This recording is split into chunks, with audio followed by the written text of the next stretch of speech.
For the very last craft, I'm going to show you how to tie-dye.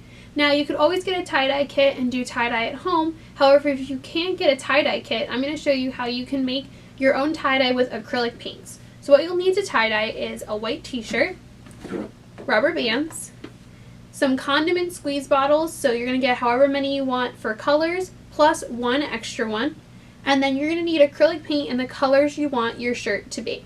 So the first thing we're going to do is we're going to get our shirt ready. So I'm going to lay my shirt down flat,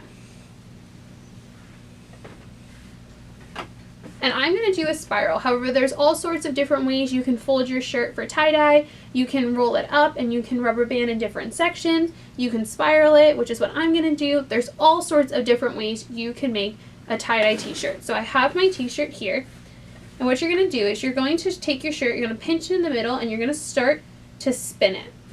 So you're going to lay it flat,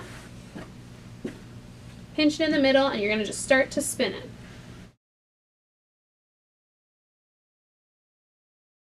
And then once you have it all nice and tightly spun, you're going to take your rubber bands and you're going to secure it.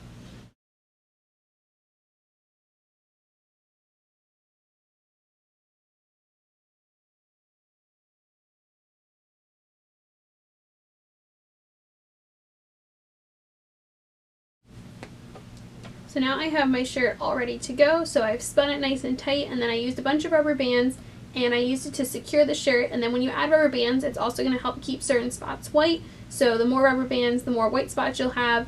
And so you just secure it nice and tight, and so now my shirt is ready to go.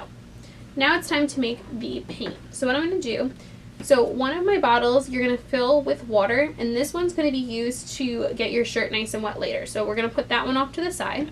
And now I have 4 bottles because I'm going to use 4 different colors, but you can use however many colors as you would like. You can use 1, you can use 5 or 6, you can decide. Like I said, I'm going to do 4 colors, so I already have my pink one ready to go. And I have 3 more bottles. So what you're going to do is you're going to fill your bottle with about 3/4 of a cup of water. And so I'm just using these condiment squeeze bottles. If they have the milliliters on there, I filled it up to the 150 milliliter line. And I'm going to open it up. And I'm going to take my first paint, which is yellow, and I'm going to add some yellow paint to the bottle. Now, the more paint I add, the brighter the colors are going to be. So again, you're going to just add some paint in, and then if you want it to be super bright, you're going to add a lot of paint. If you want more of a pastel yellow, you'll use less paint. But I'm going to use a lot of paint as I want it to be a nice bright yellow. So I'm going to fill it where there's enough paint to cover about the bottom of the bottle.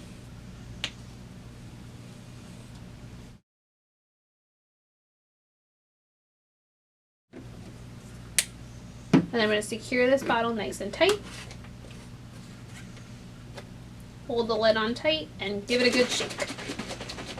So that I have my yellow paint ready to go for tie-dyeing. And I'm going to go ahead and do the exact same thing with my red and my orange.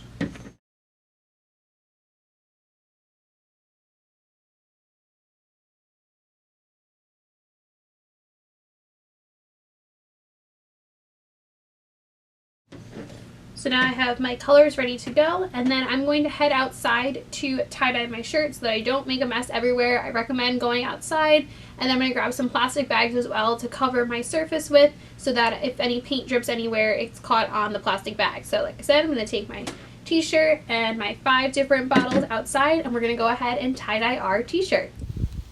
So I've got some plastic bags down to cover my surface, and I've got my paint bottles out here. And the first thing I'm going to do is I'm going to take the bottle that's filled with plain water, and I'm going to get my shirt nice and wet, as that's going to help the color to soak in.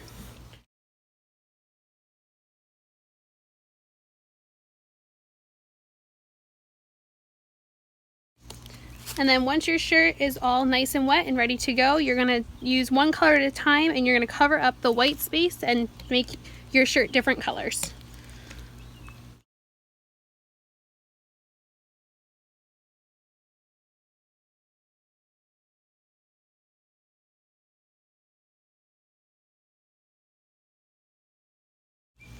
And then you're going to want to flip your shirt over so you get the other side. You may also want to wear gloves when you do this in case you get paint on your hands, but you could always wash it off when you're done.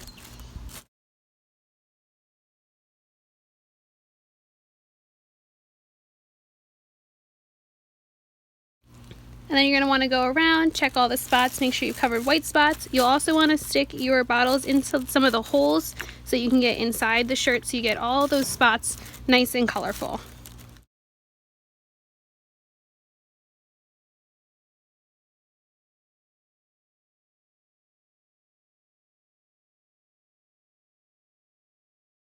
And then you're going to leave your shirt out to dry.